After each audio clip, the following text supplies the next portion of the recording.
Hey guys, welcome back to our channel Codingology, and today we are going to discuss function declaration in C.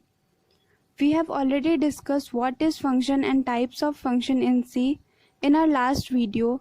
So if you have not watched that video, please go and watch. The link is in our description and the video is also in our playlist. So please guys go and watch that video. And let's proceed toward our next topic, which is function declaration. But before starting, if you are new, please subscribe our channel, and if you like our content, please give a thumbs up. So let's start the topic. Function declaration. It is also called as function prototype, means declaring the properties of a function to the compiler.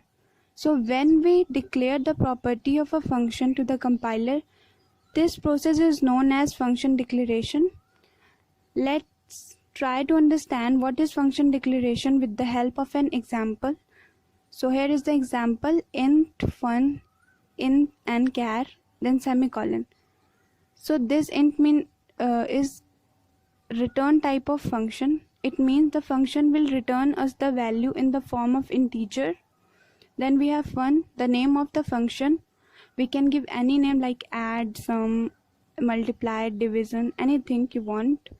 And then these are the type of parameters. So here there are two type of parameters.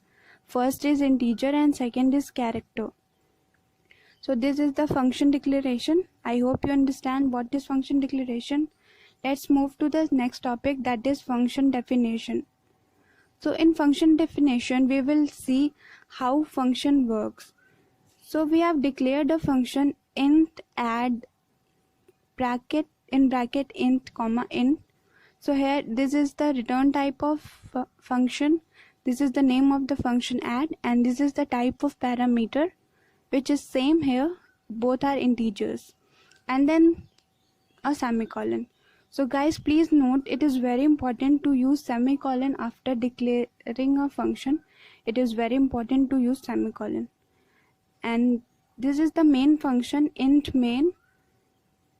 Now in braces we have int m is equal to 20, which is a variable, and a value 20 is stored in it.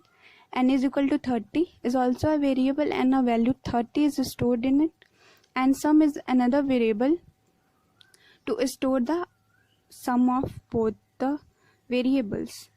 So next we have sum is equal to add mn. So here we are calling the function, and we will see how we call the function later. And then printf to print the output value. Sum is %d comma sum. Then closing braces. So here is a point to note that m and n here used are arguments or actual parameters. And we will discuss what is argument and actual parameters in later in this video. So now we will discuss definition of a function. So you have see that we have called the function in the last page. Now how the function will define, let's see in this page. So int add, int a and int b. In braces we have returned a plus b. So the value stored in m and n get passed to the variables a and b in the definition of the function, and here the function will add a and b and return the sum or value to the main function.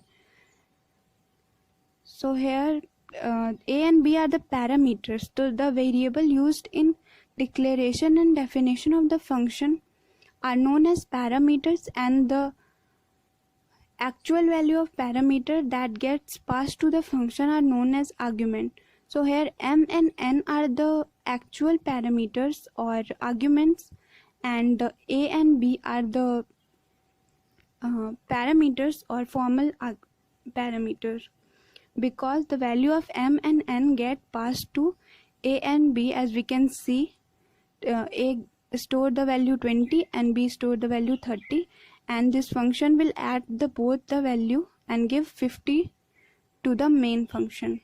So this is how a function works. Hope you understand all the topics which include function declaration, function definition, how a function works, argument, parameter, and for more topics on this on function, keep watching our channel Codingology.